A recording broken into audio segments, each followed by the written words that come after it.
Hi friends, అందరికీ welcome to my channel. ఈరోజు recipe వచ్చేసి ఉసిరికాయ నిల్వ పచ్చడి. దీనికోసం అయితే నేను ఉసిరికాయలు చిన్నవి తీసుకుంటున్నాను. కార్తీక మాసంలో అయితే ఉసిరికాయ పచ్చడి, ఉసిరికాయలు బాగా దొరుకుతాయి కాబట్టి అందరూ పెద్ద ఉసిరికాయలతో అయితే పచ్చడి పెట్టుకుంటారు. నేనైతే న్యూ ఇయర్కి మా అమ్మ వాళ్ళ ఇంటికి వెళ్ళాను.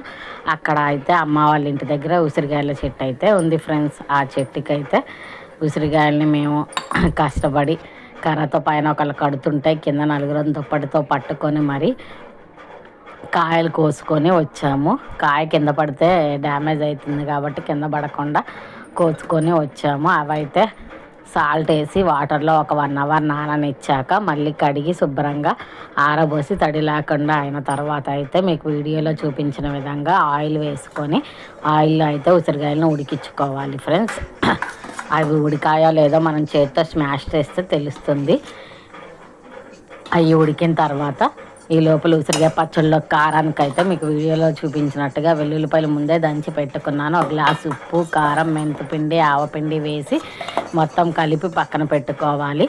ఈ ఉసిరికాయలు ఉడికినవి ఆయిల్ అయితే చల్లారిన తర్వాత కారం కలపాలి, లేదంటే కారం అంతా నల్లగా అయిపోతుంది. కాబట్టి హీట్లో ఉన్నప్పుడైతే కారం వేయద్దు.